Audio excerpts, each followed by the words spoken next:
치매 극복의 날입니다. 저희가 3주에 걸쳐서 매주 금요일마다 치매에 대해서 살펴보고 있는데 오늘은 따로 치매 극복의 날을 맞아서 우리나라 치매 정책은 현재 어디까지 가고 있고 앞으로는 또 어떤 방향으로 가야 할지 함께 고민하는 시간을 좀 가져보도록 하겠습니다.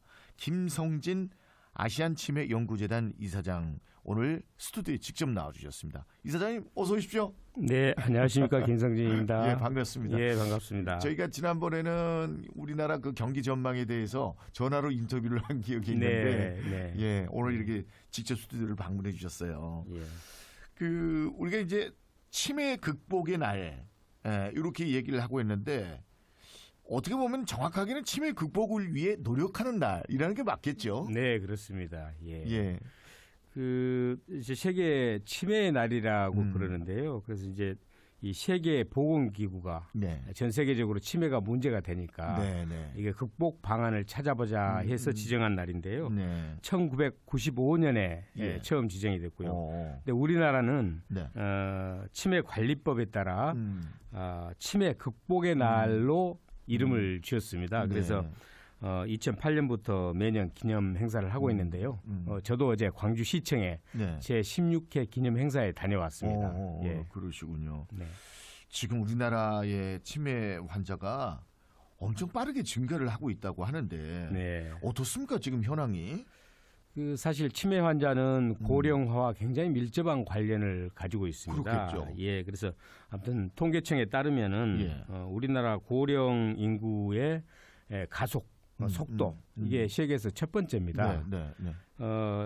이 OECD 평균과 비교해 보면 우리나라가 1.7배 정도 더 빠르게 진행이 되고 있는데요. 보통 일이 아니네요. 예, 수치로 말씀을 드리면 현재 우리나라 고령화율이 한 18% 정도 되거든요. 네. 그런데 이게 2045년이 되면은 예. 37%를 넘어가지고 예. 일본을 제치고 세계 1위가 된다고 그럽니다. 예. 이렇게 빠르게 고령화가 진행되다 보니까 치매 환자 수도 세계에서 가장 빠르게 증가를 하고 있습니다. 비례할 수밖에 없는 거니까요. 그렇습니다. 예, 그래서 뭐 지금 2024년이면 100만 명을 넘어간다 그러고요. 2050년이면 300만 명을 넘어간다 그럽니다. 네.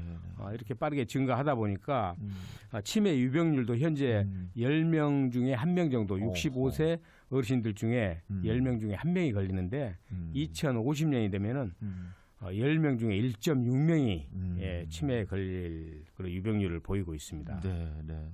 이게 뭐 환자 본인도 고통스럽고 네. 가족들도 너무 힘들지만 또 사회적 부담 역시 커지는 거 아니겠습니까? 이렇게 치매 환자가 증가한다는 거는. 예. 네. 그 1인당 저희들이 이제 치매 관리 비용을 산정을 하는데 그 직접비, 간접비 다 포함해 가지고 예. 연간 한 사람이 이 치료에 쓰는 비용이 한 2천만 원이 넘어가거든요. 예. 그런데 치매 환자 수가 이렇게 늘어나면서 사회적 부담도 굉장히 빠르게 증가를 하고 있습니다.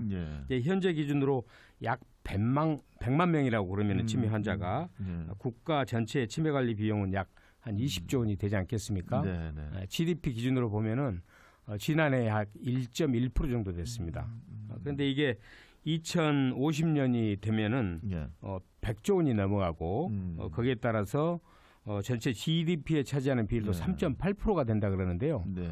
이 3.8%라는 것은 현재 국방비의 GDP 비중이 약 2.6%거든요. 예. 국방비보다 더 들어가는 어마어마한 숫자가 되는 겁니다. 그러네요. 예. 그러네요. 지금 아시안 치매 연구재단의 이사장으로 계시는데 네. 아시안 치매 연구재단은 어떤 곳인지 간단하게 좀 여기서 소개를 좀 받을까요? 예, 저희들은 이제 국가에서 이 치매 관련 극복을 위한 연구를 네. 받아가지고 같이 네. 하고 있고요. 그 연구 과정에서 치매 환자들에 대한 이 무료 검진도 같이 어허. 해주고 있고요. 또 예. 저희들이 가지고 있는 여러 가지 치매 데이터를 활용해서 네. 이 지역의 이 치매 산업에 관련된 지능 업무, 기업과의 또 협력 네. 이런 것들을 추진하고 있습니다. 또 한편으로는 어르신들의 지역 건강을 위해서 예. 또 치매 홍보 활동도 같이 이렇게 수행을 하고 있습니다. 그렇군요. 이게 이제 아시안 치매 연구재단이 존재한다는 것 자체가 정부에서 다양한 치매 정책을 펼치고 있는 뭐 그중에 일환이라고 봐야 되는 거 아니겠습니까? 네. 예. 그리고 현재 그 정부에서는 이런 아시안 치매 연구재단을 비롯해서 어떤 치매 정책들을 지금 가지고 있고 실질적으로 이런 것들이 얼마나 도움이 되고 있는지 좀 이 얘기를 들어보고 싶습니다. 예. 사실 문재인 정부 때 치매가 이제 국가 정책으로 채택이 네. 됐지 않습니까? 네. 그래서 치매 국가 책임제를 도입해 가지고 지금 국가적 차원에서도 많은 노력을 하고 있습니다. 예. 일단은 현재의 치매 정책은 주로 치료와 돌봄에 이렇게 집중이 되어 있는데요. 돌봄. 예. 그런데 이러한 제도와 인프라로 가지고는 이게 빠른 속도로 다가오는 치매 사회에 대응하기가 어렵지 않냐 이렇게 판단을 하고요. 예. 더욱이 최근 윤석열 정부에서 치매 관련 예산을 뭐 상당히 좀 삭감을 했습니다. 예. 그래서 치매 관련된 저희 같은 사람들의 입장에서는 상당히 우려스럽다라는 말씀을 좀 드리고 싶고요. 아무튼 치매라는 것은 치료제가 아직 개발이 안 됐습니다. 그래서 사전에 예방하고 예측하는 게 굉장히 중요한데 현재 우리나라 방금 말씀드렸습니다만은 치매의 정책의 중심은 치료와 돌봄으로 되고 있는데 앞으로 이것을 예방과 조기 예측으로 전환을 해야 된다. 그래서 지금 대부분의 예산이 돌봄 치료에 쓰고 있는데 앞으로 예측으로 좀 많이 전환을 시켜 나가야 되겠다는 말씀을 좀 드리고 싶고요. 그다음에 지금 이제 국가에서 또 치매 환자를 돌보는데 비용도 많이 쓰고 있거든요. 또 가족들한테도 많이 쓰고 있는데 문제는 가정에서 집에서 치매 환자를 돌보는 이 가족들이 굉장히 어려운 부담을 많이 지고 있습니다. 그래서 이런 집에서 돌보는 가족들한테는 최소 돌봄 비용을 지급해서 실질적인 도움이 되는 이런 것도 좀 검토를 해야 되지 않느냐라는 생각을 해봅니다. 네. 아까 그 치매에 관련한 사회적 비용이 국방 예산을 육박하고 있고 넘어서고 있는 그런 심각한 상황에서 오히려 그 치매 관련해서 예산이 삭감됐다라는 거는 참 난감하게 이를 데가 없고 이것으로 인해서 고통받고 있는 분들이 현재 이렇게나 많은데도 어떻게 이거를 해결해 나가야 될지 참 막막하기도 한 것 같습니다. 네, 그렇습니다. 사실 뭐 예산 부족 문제는 뭐 이제 국가 전체적으로 뭐 우리가 지금 직면해 있는 그런 문제이기 때문에 어쩔 수 없다는 측면이 있는데 그래도 미래에 우리가 해야 될 것들은 최소한 삭감은 하지 않았어야 되지 않느냐 뭐 그런 생각을 하고요. 예.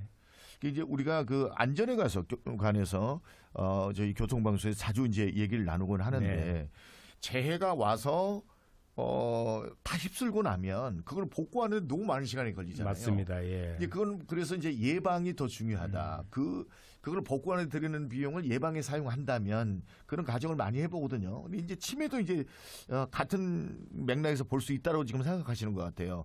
치료도 물론 중요하겠지만 그 전에 예방할 수 있다면 치료에 들어가는 비용을 오히려 절감할 수도 있는 맞습니다. 것이니까. 예. 그래서 방금 전에 말씀드렸듯이 돌봄 비용이 2천만 원이 들어간다 그러지 않습니까? 그런데 이게 이제 생애 주기적으로 보면은 발병을 해서 보통 7년에서 10년을 생존을 하시거든요.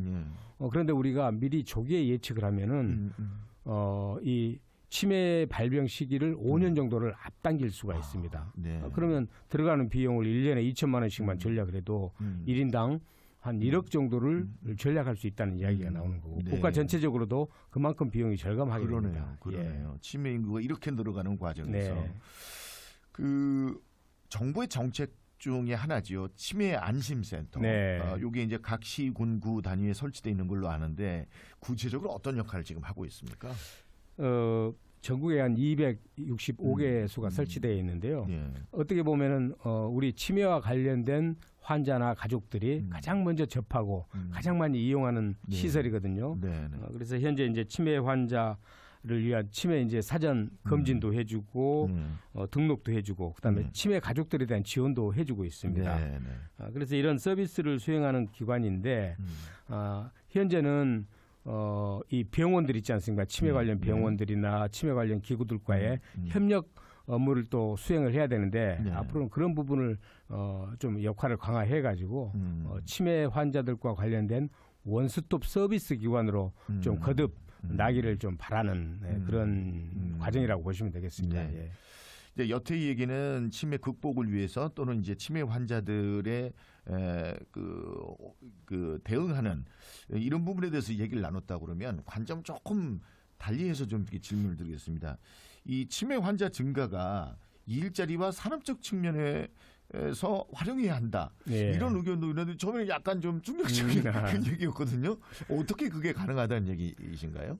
이제 우리가 방금 말씀드렸듯이 치매 환자가 굉장히 빠른 속도로 증가를 하지 않습니까? 네. 그런데 최근에 핵 가족화 현상으로 집에서 돌볼 수 있는 가정들이 많지가 않습니다. 그렇죠. 그럼 이게 이제 사회적으로 우리가 전부 다 돌봄 서비스를 제공해야 되는데 예, 지금 100만 명의 환자가 앞으로 300만 명까지 늘어난다는 말씀입니다. 그러면 그걸 돌보는 인원들이 굉장히 많이 필요하다. 그리고 이런 돌봄도 하나의 기술입니다. 또 그렇죠. 서비스 표준이 있어야 되고 네네네.